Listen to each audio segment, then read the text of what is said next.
बिस्मिल्लाहिर्रहमानिर्रहीम। अस्सलाम वालेकुम स्टूडेंट्स। आज हमने डिस्कस करनी है जनरल प्रॉपर्टीज़ ऑफ एसिड्स। इसमें फ़िज़िकल प्रॉपर्टीज़ भी हैं और केमिकल प्रॉपर्टीज़ भी हैं। फ़िज़िकल प्रॉपर्टीज़ हम ऑलरेडी डिस्कस कर चुके हैं स्टार्ट ऑफ द चैप्टर में।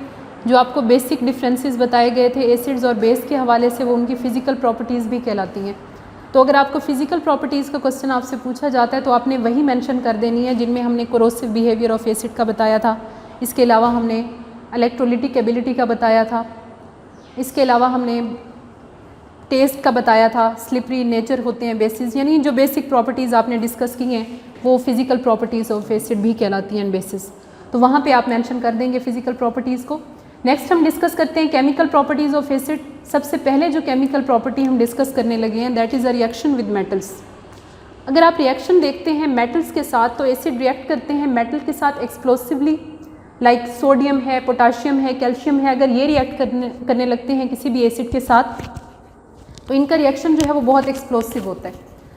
अगर हम बात करते हैं डाइल्यूट एसिड की, डाइल्यूट और कंसनट्रेटेड का डिफरेंस मैंने ऑलरेडी मेंशन किया था कि कंसनट्रेटेड फॉर्म हमारे पास किसी भी एसिड या बेस की वो होती है जब ज़्यादातर प्योर फॉर्म में एग्जिस्ट कर रहा हो सब्सटेंस। यानी अगर कोई एसिड भी अपनी प्योर फॉर्म में एग्जिस्ट कर रहा है, उसमें सॉल्वेंट कम से कम है, तो आप उसे कंसनट्रेटेड फॉर्म कहेंगे। और अगर कोई बेस है आपके साथ, बेस में भी अगर सॉल्वेंट की कंसनट्रेशन मिनिमम है तो आप उसे कंसनट्रेटेड फॉर्म का नाम देंगे। लेकिन डाइल्यूट फॉर्म क्या होती है कि जिसमें ज़्यादातर सॉल्वेंट एग्जिस्ट कर रहा होता है या सॉल्वेंट की कंसनट्रेशन जो है वो ज़्यादा होती है। डाइल्यूट फॉर्म में और कंसनट्रेटेड फॉर्म में सब्सटेंसेस का बिहेवियर रिएक्शन मिक्सचर में मुख्तलिफ होता है। अगर आपने डाइल्यूट फॉर्म में एसिड लिए हुए हैं, स्ट्रॉन्गेस्ट एसिड भी चाहे लिए हुए हैं जैसा कि HCl और H2SO4 वगैरह, तो ये मॉडरेटली रिएक्ट करते हैं। रिएक्टिव मेटल के साथ भी इनका बिहेवियर जो है वो मॉडरेट होता है, यानी ना बहुत एक्सप्लोसिव रिएक्शन शो करते हैं और ना ही बहुत स्लो रिएक्शन होता है, मॉडरेट दरमियाना रवैया।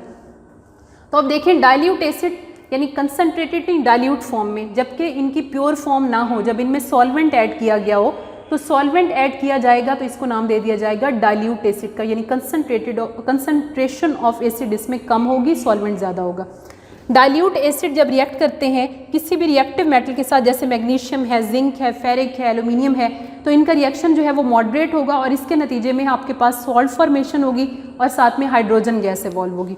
इसके लिए हम एक एग्जाम्पल डिस्कस कर लेते हैं।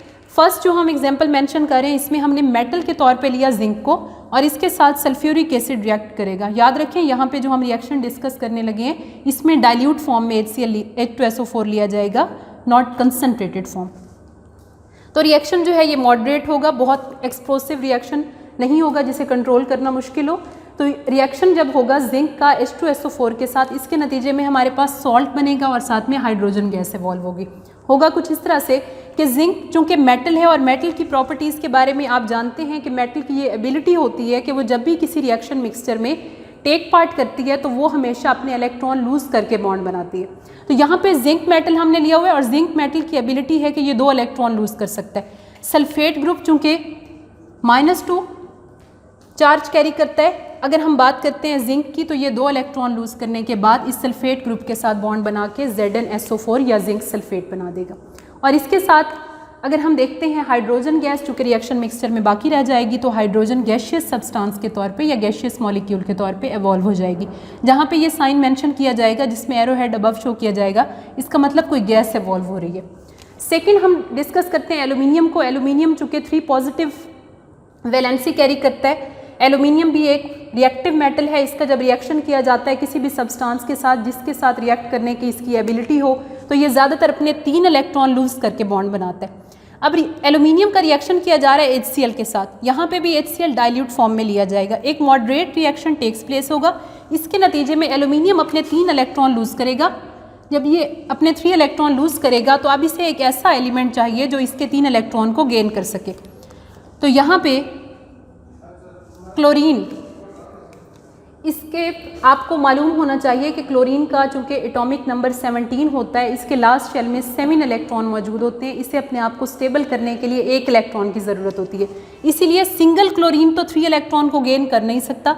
यहाँ पे एल्यूमिनियम का सिंगल एटम 3 इलेक्ट्रॉन लूज करता है, तो यहाँ पे हर क्लोरीन 1 इलेक्ट्रॉन को गेन करने की सलाहियत रखता है। 3 इलेक्ट्रॉन लूज होंगे तो 3 क्लोरीन आएंगे और 1 इलेक्ट्रॉन गेन करेंगे। इसके नतीजे में हमारे पास AlCl3 कंपाउंड जो है वो फॉर्म होगा, विच इज़ अ सॉल्ट।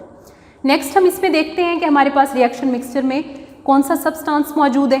तो यहाँ पे हाइड्रोजन के 6 मोल मौजूद हैं जो कि आपस में रिएक्ट करेंगे और इसके नतीजे में stable form of hydrogen gas evolve होगी जो कि 3H2 की फॉर्म में रिएक्शन मिक्सचर से एवॉल्व हो जाएगी। इक्वेशन बैलेंसिंग के हवाले से आप देख लें कि यहाँ पे हमने चूँकि 2 मोल लिए हुए थे एल्यूमिनियम के, 2 मोल एल्यूमिनियम को अगर हम दूसरी साइड पे रिएक्शन मिक्सचर में शो करते हैं तो 2Al की फॉर्म में शो करेंगे और इसके साथ क्लोरीन रिएक्शन के स्टार्ट में जो मेंशन किए जाते हैं नंबर ऑफ मोल, वो यहाँ पे पाए जाने वाले हर एटम के साथ एग्जिस्ट कर रहे होते हैं। यानी यहाँ पे 6 मेंशन किया गया है तो ये 6 हाइड्रोजन भी हैं एंड 6 क्लोरीन भी हैं। तो यहाँ पे 2Cl3 के हवाले से अगर आप देखेंगे 2 × 3 करेंगे तो हमारे पास total number of chloride ion हो जाएंगे 6। इसका मतलब रिएक्शन में 6 क्लोरीन मौजूद थे जो कि इक्वेशन की दूसरी साइड पे एग्जिस्ट कर रहे हैं। एल्यूमिनियम इस रिएक्शन मिक्सचर में 2 थे और यहाँ पे 2 एल्यूमिनियम मौजूद हैं। बाकी रह जाते हैं 6 हाइड्रोजन जो कि 3H2 की फॉर्म में, यानी 3 × 2 6 हो जाएगा। 6 हाइड्रोजन यहाँ पे गैसियस फॉर्म में एवॉल्व हो जाएंगे। नेक्स्ट हम देखते हैं एक और example, reaction with carbonates and bicarbonates. Reaction with carbonates and bicarbonate में हम ये कहते हैं कि एसिड जब रिएक्ट करते हैं कार्बोनेट और बाइकार्बोनेट के साथ तो इसके नतीजे में सॉल्ट बनता है और कार्बन डाइऑक्साइड गैस एवॉल्व होती है। बच्चों याद रखना है कार्बोनेट्स किसे कहा जाता है एंड बाइकार्बोनेट ये होता है carbonate group CO3। Carbonate group के हवाले से हम क्या कहते हैं कि जब कार्बोनेट किसी एक कैटाइन के साथ मौजूद होता है तो इसको नाम दिया जाता है कार्बोनेट का, और अगर ये कार्बोनेट ग्रुप 2 कैटाइन्स के साथ या 2 पॉजिटिव चार्ज कैरी करने वाले आइंस के साथ मौजूद होता है तो इसे नाम दिया जाता है बाइकार्बोनेट। बाय मीन 2, यानी कार्बोनेट ने 2 कैटाइन के साथ बॉन्ड बनाया होगा। तो यहाँ पे हम एग्जाम्पल में 2 ही एग्जाम्पल मेंशन कर रहे हैं। फर्स्ट एग्जाम्पल में हम ये कहते हैं कि कैल्शियम कार्बोनेट जब रिएक्ट करता है HCl के साथ तो इसके नतीजे में कैल्शियम चूँकि एक मेटल है, ये इलेक्ट्रॉन को लूज़ करने की एबिलिटी रखता है। ये जब अपने इलेक्ट्रॉन लूज़ करेगा तो ये किसी नॉन मेटल को अपने इलेक्ट्रॉन प्रोवाइड करना चाहेगा। रिएक्शन मिक्सचर में नॉन मेटल को अगर हम देखते हैं तो क्लोरीन जैसा इलेक्ट्रोनेगेटिव एलिमेंट मौजूद है जो इलेक्ट्रॉन को गेन करने की सलाहियत रखता है। क्लोरीन कैल्शियम के जो है वो क्लोरीन के ऊपर अटैक करेगा और इसके नतीजे में हमारे पास CaCl2 बन जाएगा। मैंने पहले मेंशन किया ये 2 जो है ये इस क्लोरीन के साथ भी है और हाइड्रोजन के साथ भी, यानी टोटल हमारे पास रिएक्शन मिक्सचर के रिएक्टेंट के तौर पे 2 क्लोरीन मौजूद है। तो कैल्शियम अटैक करेगा क्लोरीन के ऊपर, यहाँ पे CaCl2 बन जाएगा। एक कैल्शियम 2 क्लोरीन के साथ बॉन्ड बना के कैल्शियम क्लोराइड बना देगा which is a salt. Second example अगर हम इसका पार्ट देखते हैं तो उसमें कार्बोनेट ग्रुप मौजूद है और साथ में हाइड्रोजन है। 2 हाइड्रोजन जो यहाँ पे मौजूद हैं ये 1 ऑक्सीजन को कैरी करेंगे और इसके नतीजे में ये वाटर का मॉलिक्यूल बना देंगे। रिएक्शन मिक्सचर में हमारे पास कार्बन का सिंगल एटम एग्जिस्ट कर रहा होगा और 2 ऑक्सीजन होंगे। सिंगल कार्बन एंड 2 ऑक्सीजन आपस में बॉन्ड बना के कार्बन डाइऑक्साइड गैस की फॉर्म में रिएक्शन से एवॉल्व हो जाएंगे। ये रिएक्शन एक्सोथर्मिक होता है, जैसे ही हम HCl को ऐड करते हैं कार्बोनेट में से तो फ़ौरन हीट एवॉल्व होना स्टार्ट हो जाती है और एवोल्यूशन ऑफ हीट के साथ ही कार्बन डाइऑक्साइड गैस भी सिस्टम से एवॉल्व हो जाती है। सेकेंड एग्जाम्पल जब हम इसमें देखते हैं वो हमारे पास एग्जाम्पल है बाइकार्बोनेट की।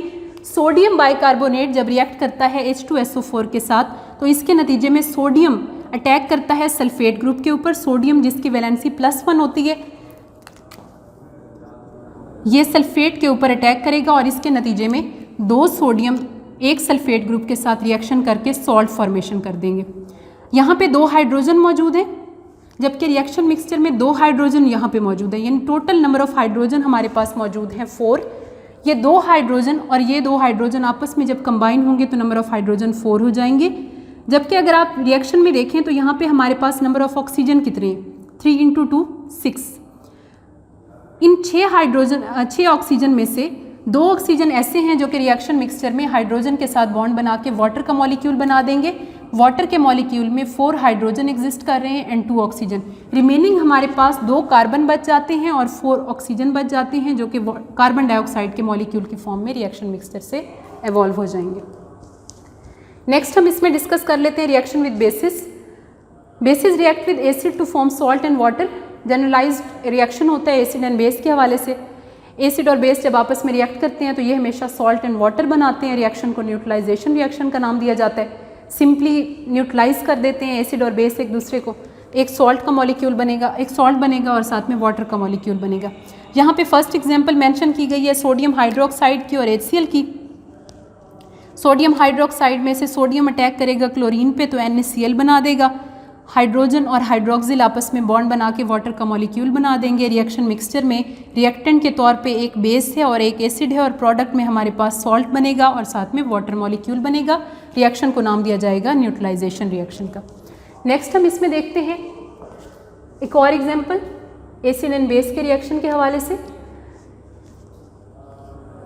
CuO का जब हम रिएक्शन डिस्कस करते हैं H2SO4 के साथ तो आप देखें कि यहाँ पे हमारे पास बेस में जो कॉपर मौजूद है इसकी एबिलिटी ये है कि ये भी इलेक्ट्रॉन को लूज कर सकता है। कॉपर चूंकि +2 चार्ज कैरी करेगा, ये अपने 2 इलेक्ट्रॉन लूज करेगा जो कि सल्फेट ग्रुप के साथ इसका बॉन्ड बन जाएगा। इसके नतीजे में हमारे पास CuSO4 बनेगा विच इज़ अ सॉल्ट और साथ में ये 2 हाइड्रोजन एक ऑक्सीजन के साथ बॉन्ड बना के वाटर का मॉलिक्यूल प्रोड्यूस करेंगे। यानी जब कोई बेस रिएक्ट करेगा एक एसिड के साथ तो इसके नतीजे में एक सॉल्ट बन जाएगा CuSO4 और साथ वाटर का मॉलिक्यूल से रिएक्शन मिक्सचर में प्रोडक्ट के तौर पे अपीयर होगा। नेक्स्ट हमारे पास इसकी एग्जांपल में है रिएक्शन विद सल्फाइड्स एंड बायसल्फाइड्स। तो आपने एक चीज़ याद रखनी है, सल्फाइड का वर्ड हम वहाँ पे इस्तेमाल करते हैं जहाँ सल्फर का बॉन्ड 3 ऑक्सीजन के साथ बना हो। रेडिकल हम टर्म इस्तेमाल करते हैं ग्रुप ऑफ एटम के लिए जिन पे कोई चार्ज मौजूद होता है।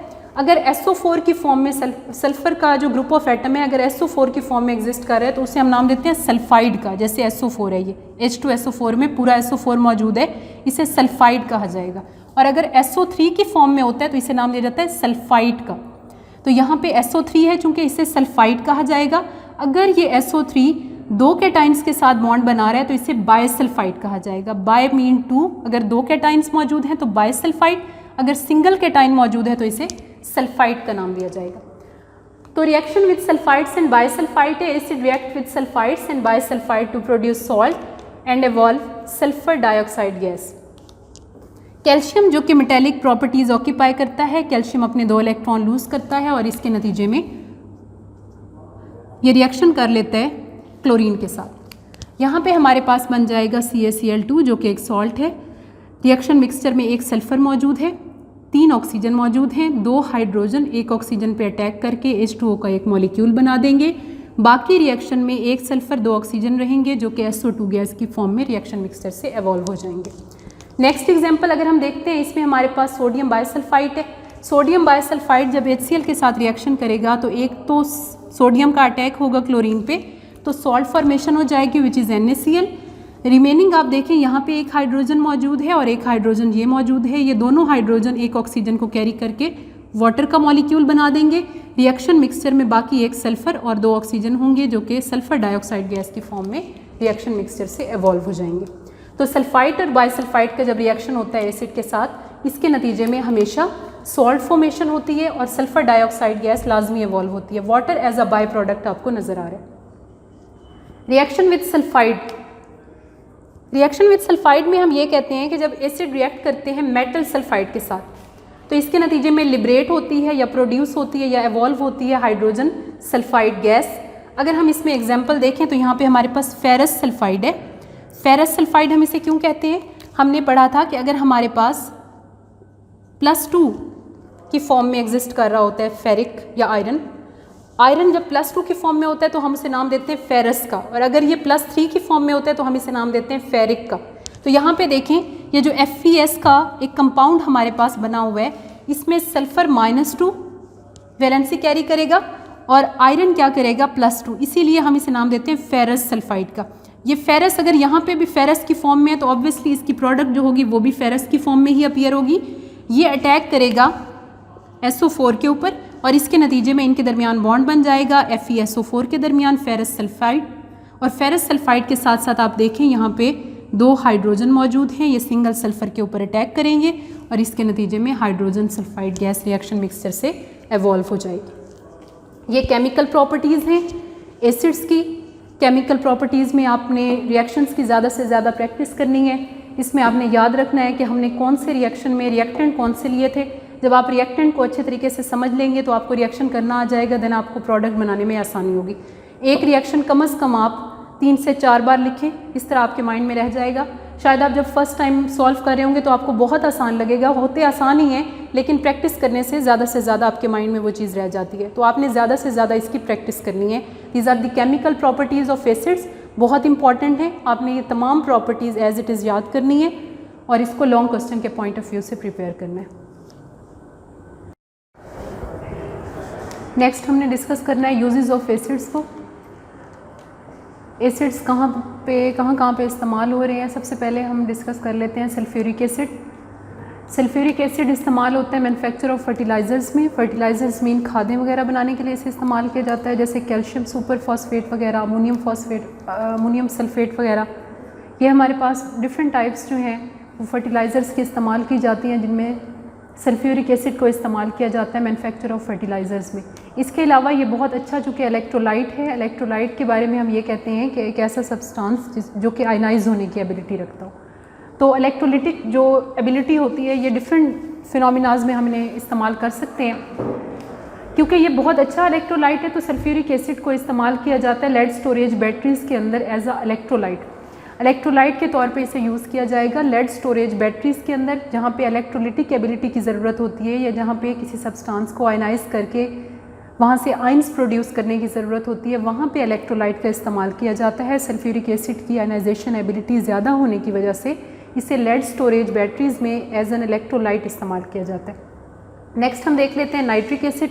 नाइट्रिक एसिड को इस्तेमाल किया जाता है मैन्युफैक्चर ऑफ फर्टिलाइज़र्स में। डिफरेंट टाइप्स के जो फर्टिलाइज़र्स बनाए जाते हैं उनमें नाइट्रिक एसिड को इस्तेमाल होता है।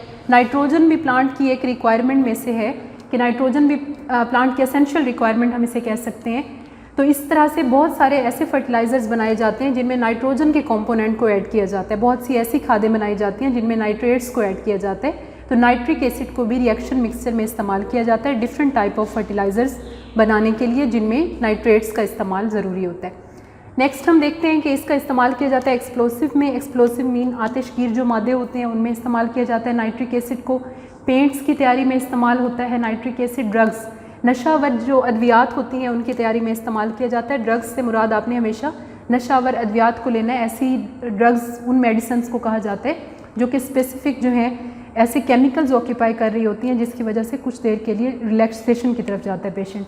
तो यहाँ पे बहुत सारी ड्रग्स के मैन्युफैक्चर में नाइट्रिक एसिड को इस्तेमाल किया जाता है एज अ रिएक्टेंट। नेक्स्ट है कि इसका लास्ट जो हम यूज़ पढ़ते हैं that is itching designs on copper plate. Itching of design के बारे में हमने पहले भी डिस्कस किया हुआ है। ये एक मेथड होता है जिसमें किसी भी सब्सटेंस के ऊपर, किसी भी सरफेस के ऊपर, आमतौर पे कॉपर प्लेट के ऊपर हम जब कोई डिज़ाइन बनाना चाहते हैं, कोई प्रिंटिंग करना चाहते हैं, तो उसके लिए सबसे पहले एक एसिड रेजिस्टेंट जो है वो शीट बिछा दी जाती है उस प्लेट के ऊपर। उसके बाद उस एसिड रेजिस्टेंट जो प्लेट होती है उसमें कोई ना कोई स्पेसिफिक डिज़ाइन बना हुआ होता है। डिज़ाइन इस तरह से होता है कि वो हिस्सा खाली छोड़ दिया जाता है जिस पे एसिड का अटैक करके वहाँ पे कोई स्पेसिफिक डिज़ाइन बनाना होता है। तो सबसे पहले एक प्लेट ली जाती है जो किसी भी मेटल की प्लेट हो सकती है, ज़्यादातर कॉपर प्लेट्स इस्तेमाल होती हैं। उसके ऊपर एक शीट बिछा दी जाती है, उसे कोट कर दिया जाता है, कवर कर दिया जाता है एक शीट के साथ। शीट जो है वो कम्प्लीटली कोटेड नहीं होती, उसका कुछ हिस्सा जिसे बेसिकली डैमेज करना होता है वो खाली होता है और उसमें स्पेसेस बनी हुई होती हैं। उसके ऊपर जब एसिड को फॉल करवाया जाता है उसके नतीजे में जो हिस्सा कवर होता है वो बच जाता है, जो हिस्सा अनकवर्ड होता है उसके ऊपर वो डिज़ाइन फॉर्मेशन हो जाती है। इसे इचिंग डिज़ाइन इसलिए कहा जाता है कि एसिड ऐड करने की वजह से वो सरफेस डैमेज हो जाता है। जब उस शीट को हटाते हैं तो कॉपर प्लेट के ऊपर डिज़ाइन सा बन जाता है। तो ये एक मेथड होता है जो कि कॉपर प्लेट्स के ऊपर डिज़ाइनिंग के लिए इस्तेमाल किया जाता है। इसमें चूँकि एसिड को इस्तेमाल करते हैं तो एसिड जो ज़्यादातर इस्तेमाल किया जाता है दैट इज़ नाइट्रिक एसिड। तो ये भी इसके इस्तेमालात में से एक है। नेक्स्ट हम देख लेते हैं हाइड्रोक्लोरिक एसिड को। हाइड्रोक्लोरिक एसिड इस्तेमाल होता है क्लीनिंग मेटल के लिए। HCl का बहुत ज़्यादा इस्तेमाल किया जाता है धातुओं को साफ़ करने के लिए। यानी अगर कोई मेटल है जिस पे कोरोजन की वजह से सरफेस डैमेज हो गया है, कोरोजन जंग को कहा जाता है। अगर कोई सरफेस धातुओं को बहुत सारी जो है वो इनकी प्रॉपर्टीज़ हम डिस्कस करते हैं। फिजिकल प्रॉपर्टी में एक ये भी है कि मेटल पे कोरोजन का अटैक ज़्यादा से ज़्यादा हो सकता है। ये एयर की वजह से या ह्यूमिडिटी की वजह से, नमी की वजह से इनका सरफेस डैमेज होना स्टार्ट हो जाता है। इसके नतीजे में उस पर कोरोजन हो जाती है, जंग आलूद हो जाता है सरफेस। उसको अगर वॉश करना होता है तो ज़्यादातर उसको वॉश करने के लिए हाइड्रोक्लोरिक एसिड का इस्तेमाल किया जाता है। नेक्स्ट हम कहते हैं टैनिंग में। लेदर टैनिंग एक प्रोसेस होता है। लेदर टैनिंग में ये होता है कि जो आमतौर पे स्किन होती है डिफरेंट एनिमल्स की, उसको काफ़ी देर के लिए डिप किया जाता है, भिगो के रखा जाता है, सोक किया जाता है, जिसे हम कहते हैं कि काफ़ी टाइम के लिए उसे सोक किया जाता है विद इन एन एसिड।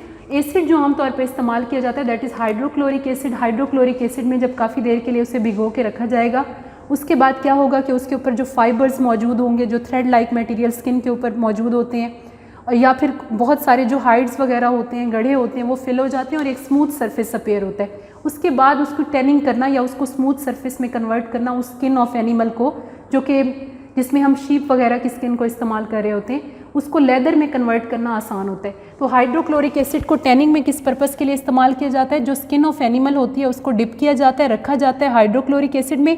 कुछ वक्त के बाद अबाउट 12 to 14 आवर्स के बाद इसको वहाँ से निकाला जाता है। जो फाइबर्स वगैरह मौजूद होते हैं स्किन के ऊपर वो उसी में ही डिज़ोल्व हो जाते हैं और स्किन जो है वो स्मूथ करने के लिए आसानी रहती है। फर्दर जब उसके ऊपर प्रेशर एक्सर्ट किया जाता है तो टैनिंग का प्रोसेस आसानी से हो जाता है और एक स्मूथ लेदर फॉर्मेशन हो जाती है। और लास्ट में हम ये कहते हैं कि इसे प्रिंटिंग इंडस्ट्रीज़ में इस्तेमाल किया जाता है।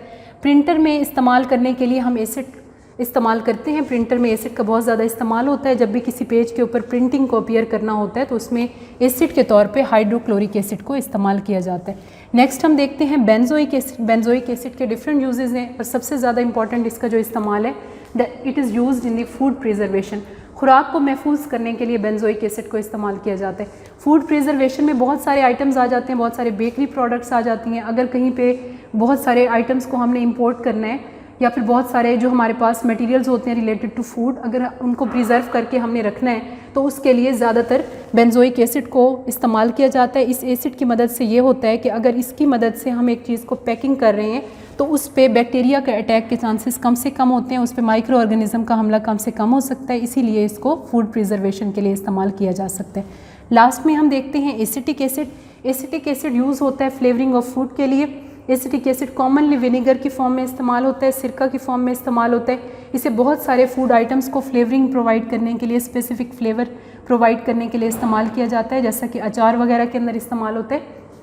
इसके अलावा फूड प्रिजर्वेशन के लिए भी इसे इस्तेमाल किया जाता है। खुराक को महफूज करने के लिए अगर कहीं लॉन्ग डिस्टेंस पे चीज़ों को भेजना है तो उसकी पैकिंग में इस्तेमाल करते हैं। इसके अलावा इसको स्टिंग ऑफ वेस्ट से क्योर करने के लिए इस्तेमाल किया जाता है। ये जो शहद की मक्खी वगैरह अगर कहीं पे डंक कर लेते हैं और उसके नतीजे में ये होता है कि उस स्वेलिंग हो जाती है, इचिंग हो जाती है और वो रिएक्शन जो है वो, क्योंकि उसमें अगर हम बेसिक प्रॉपर्टीज़ पढ़ते हैं, बल्कि लास्ट में जो यूजेस बताए गए हैं, यूजेस के फ़ौरन बाद आपको एक टेबल दिया गया है जिसमें बताया जा रहा है कि कहाँ पे कौन से ऐसे सब्सटेंसेस होते हैं, कौन से ऐसे मटेरियल्स होते हैं जिनमें कोई एसिड पाया जाता है। तो बी वगैरह जो होती हैं या जो बीज वगैरह होती हैं, इनके जो स्टिंग होता है, इनका जो माउथ होता है, उसमें बेसिकली ये होता है कि एसिडिक प्रॉपर्टीज़ पाई जाती हैं।